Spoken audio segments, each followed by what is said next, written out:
This is topic 13, continuous functions. So now we're going to have a very specific definition for continuous.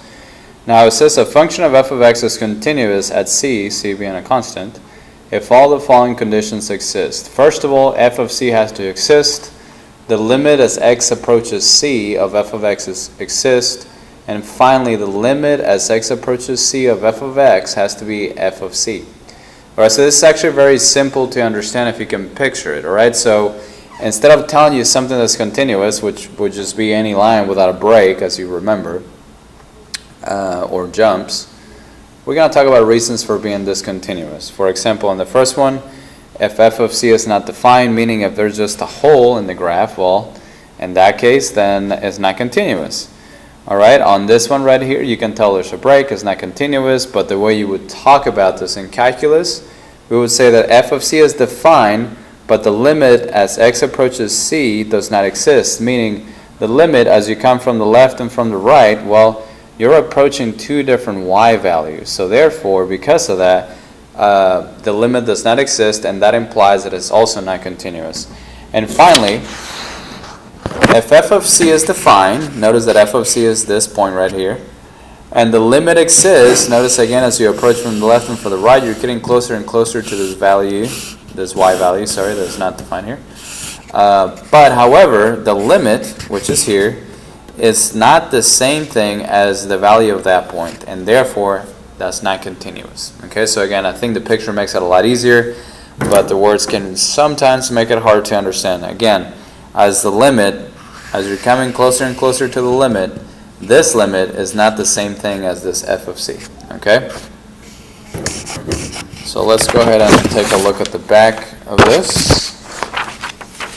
Let's do a few problems. The homework can be a little bit confusing, so make sure if you have any questions, make sure and ask.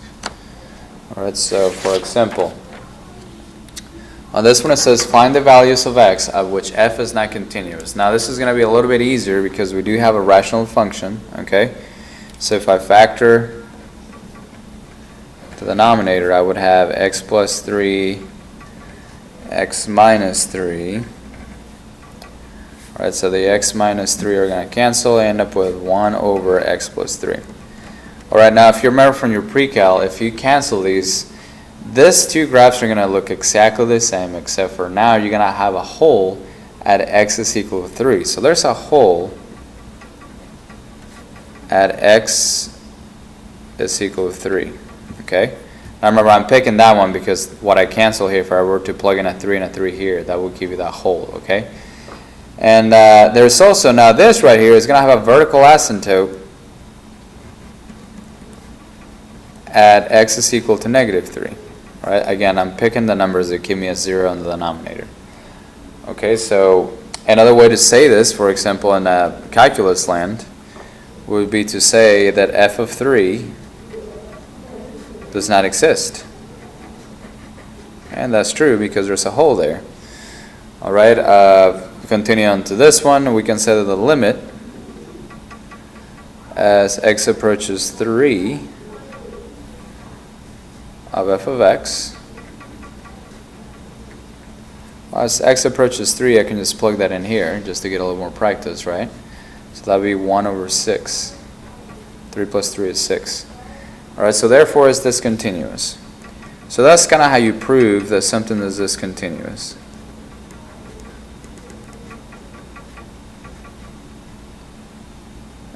I would rather know here instead of a u. Discontinuous. On the other side, on the vertical asymptote, right, so different thing. There's a vertical asymptote at x is equal to negative 3. So f of negative 3 does not exist.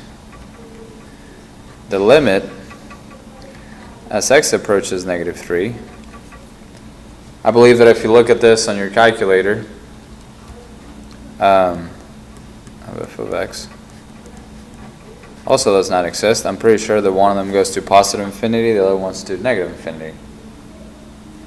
And we can talk about that later. So therefore this is discontinuous. Normally, if it's just asking you prove that something is discontinuous, really as soon as you tell me one reason, then you're done. Okay? but I just wanted to get a little bit more practice. Now in example 2, we have this absolute value of x minus 3 over x minus 3. All right, so there's really nothing I can do. F of 3 is going to be does not exist. And I'll show you what the graph looks like here in a minute. Actually, let me start off with that. Very strange. If you have a graph that looks like this, a function that looks like this, it's always going to look exactly like this. All right. So notice that you have an absolute value of x minus 3 over x minus 3. So this quantity is the same, except for you have an absolute value, and that happens to show up quite a bit.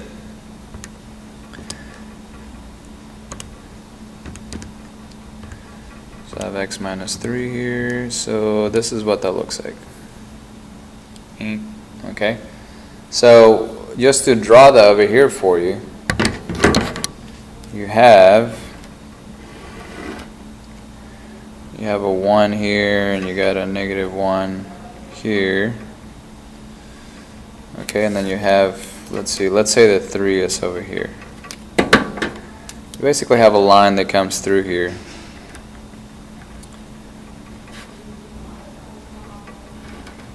And that's basically what it looks like. Okay? So because of that, it's actually very easy if you just draw yourself a picture, right? Not all the time are you going to be able to do that, but you would have to know this graph. Okay, so I want you to remember this graph. Because if you don't have a calculator, this is going to be a little bit difficult to do on your own. All right, so know this graph, memorize it. Now the limit, as x goes to 3 of f of x, right? I said coming from the left and from the right, I'm approaching a different y value. Therefore, this does not exist.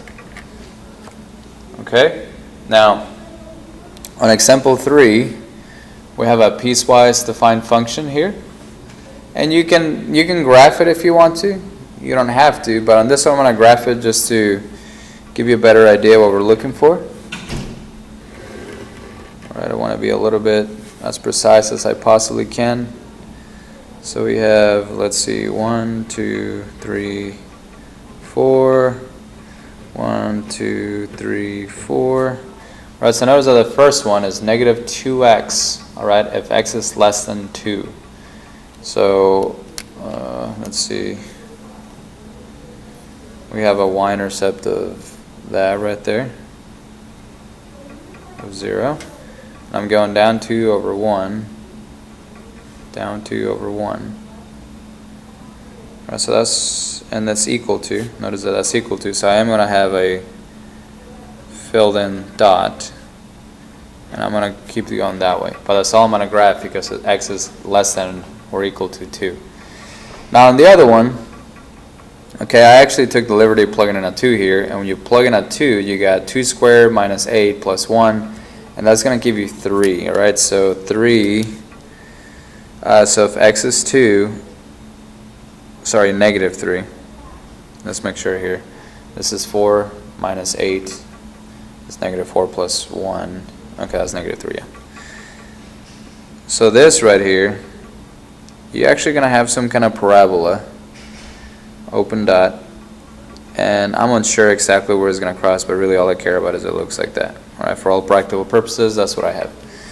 Okay, so you can tell very easily the limit does not exist. It has a break in the graph, alright, but if you didn't know that, what you can do, well, you can say, well, if what is f of 2? Right, I'm picking f of 2 because that's what they give you here. Alright, so f of 2, notice that each graph at a time is completely continuous, so I don't have to worry about discontinuity on each individual function here. But f of 2, then all I'm going to do is plug in a 2 here. So this is negative 4. Alright, however, if I were looking for the limit as x approaches 2 of f of x, that actually means that I have to for example, and I really don't want to write this, but I'm going to write it anyway. We have as x approaches 2 from the right side of f of x, and what is the limit as x approaches 2 from the left side of f of x. So I'm going to do this 2 first, alright? So from the right side, I'm approaching negative 3. From the left side, I'm approaching negative 4. because those two things, I'm approaching two different y values. This one does not exist. And if the limit as x approaches 2 does not exist, this therefore is discontinuous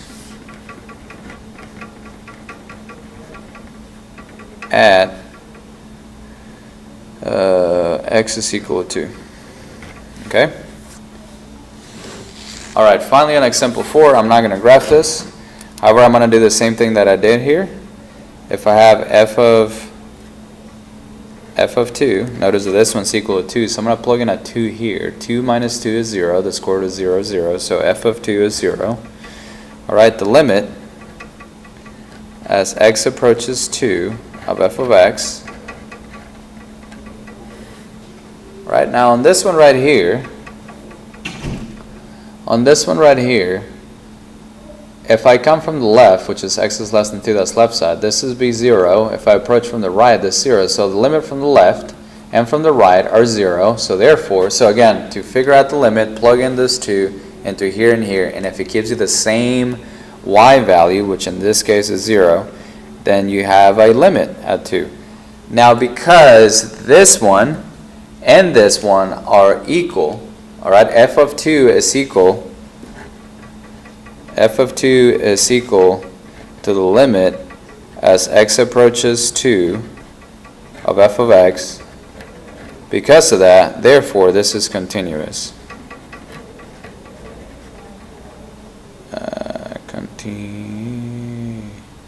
I feel like I misspelled this. Yes, I did. And I apologize if I misspelled continuous, which I'm pretty sure I did. Write your comments, just kidding. Don't write any comments. Alright, so finally, you may have something like this. Okay, if you remember, this is like a half a circle. So it kind of does this. Alright, so a function can be continuous in a closed interval or on their domain. So basically what we're saying is that this is continuous at or between those 2 points. Alright, so we can say it's continuous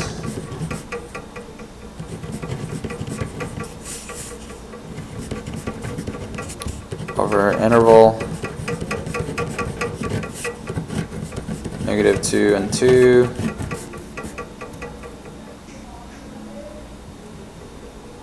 And I guess that's all we can write on that. Okay, again, if you got any questions, make sure that the main thing is, as I flip to the front,